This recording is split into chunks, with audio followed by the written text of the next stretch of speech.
was sent to HMS Neptune, which was the Clyde submarine base in Faslane, in western Scotland. And because I was not a submariner, but I was sent there to help them with their navigation, I vowed to myself I'd keep my big mouth shut until I knew what I was talking about. And I went to sea in one of the Polaris submarines. And when I came back, the squadron commander asked me, "What have you learned?" And I said, well, the first thing is that the radar they have, which is designed for blind pilotage, in other words, when it's very foggy, you use the radar instead of looking where you're going. Okay. And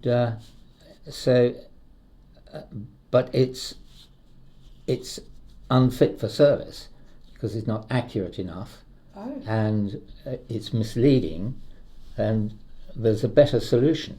And he said, "What's that?" And I said, "A small yacht's radar, self-contained, which can be put in a bucket and hoisted up when the submarine surfaces and put on a bracket, and that can then be used for careful pilotage in dangerous waters." And he said, "Well, you've made a good start. You've got any more suggestions?" I said, not yet, sir." He was a great chap. He was called John Fieldhouse, and he went on to become an admiral and the chief of the defence staff. Wow, okay. And he was such a lovely man. I had a wonderful time going to sea in 34 different submarines. And when I left, my report by my captain was not written by John Fieldhouse. It was written by the captain of the other squadron, the smaller submarines. But John Fieldhouse wrote me a letter a few days after I left, saying, "Thank you for all you've done for the submarine service." Oh. He didn't need to do that. He was just such a gentleman. That's lovely as well. You must have made an impression as well, though, for him to do that. Well, I certainly enjoyed myself. I made friends with lots of submariners. Oh, wonderful. I love that. And so my wife came with me, with the children, and we lived in Helensburgh. And it was... Scotland is such a beautiful place.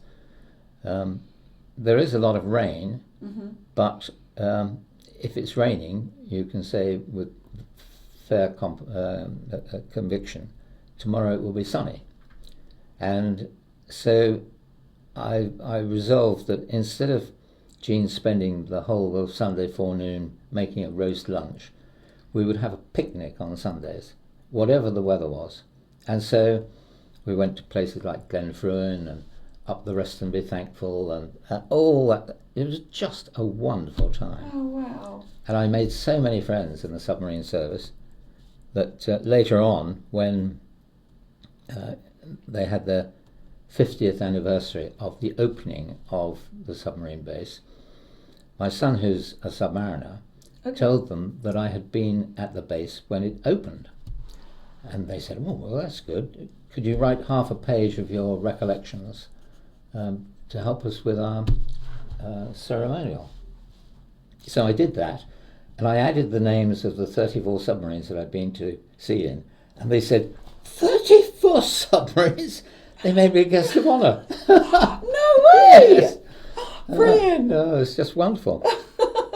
So you have a son who's a priest and a son who's a submariner. Yeah. What do the other two do? Number one son is an architect. Yeah. And our daughter Sarah is a businesswoman. Wow, okay. You've got brains in your family. Yes, that's all inherited from Jean. I was going to say you. Oh, brilliant. So,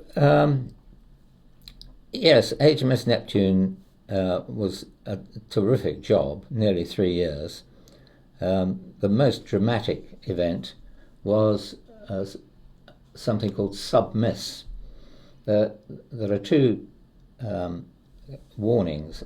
When a submarine goes to sea and submerges, it's considered to be at risk. Okay. But when it comes back to port, at some stage it surfaces. Okay. And then it sends a signal in plain language saying surfaced. Okay. And I still do that when I go to see my family, in wherever it is, and they say, drive home carefully. When I get home again, I just send surfaced. Oh my! Do you know what? It's little things like that that just make somebody so special. I think I love that. And because of my experience with the submarine world, when I went to my next ship, which was a guided missile destroyer called Antrim, we were assigned to be the target for the next perisher course. The perisher course is that's a nickname. It's for highly skilled submariners who do this course to qualify as commanding officers. Okay. And it is by far the most intensive course, and not everybody gets through it. Mm-hmm. But the teacher, as he's known, is an experienced submariner, and he puts all these young men through their paces. And he needs a target that is aggressive. And so he asked if we could be aggressive. If we saw a periscope, ram it, he said. Okay. And so I was very lucky to have a captain who could trust me with the ship. And he said, it's all yours, drive it like a Ferrari and see if you can ram one of the submarines. And so I had 3 or 4 days of wonderful ship handling. This great ship would be suddenly ringing on 30 knots and Gosh. Full helm, and the ship would lean over as it turned. Goodness me. And I just had a great time. And at the end of it, this teacher made a signal to Antrim, my captain, saying, thank you for being so aggressive. My hair has gone grey. You aged him overnight. Yeah. So that was good. And there's the submarine service is very special. They're highly professional people. And in order to be qualified as a submariner, whoever you are, you're taken through a submarine into every compartment. What's that for over there? What does that valve do? Where does the electricity supply come for that? And they go through and through and through. And if the answers are satisfactory, they're awarded the dolphins. Okay. And they wear them with pride. Oh, okay. Oh, like little dolphin badge, is it? That's right. Oh, okay. Mm-hmm. Is it 2 dolphins going? Yes, that's right. I've seen that. You've seen it, have you? Yeah. Yes, and it's so professionally regarded that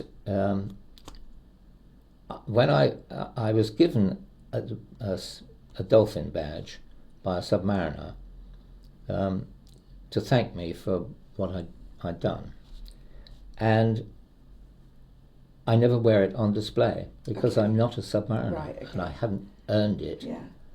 So I wear it tucked inside, and if I meet a submariner, I can say, like a secret badge. Yeah, that's right. Okay, so when they're walking through the submarine, the person will literally name anything, and they have to be able to tell them what it is. Wow, yes. okay. Gosh, there must be so many things though. Yeah. How you can remember that. Mm. Yes, especially in a nuclear submarine where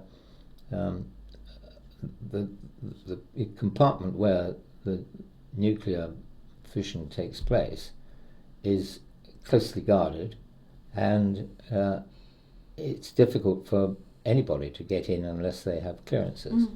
So that's doubly difficult. Yeah. But there we are. I have a son who's a submariner, and very successful he was too. Wow. So where are we now?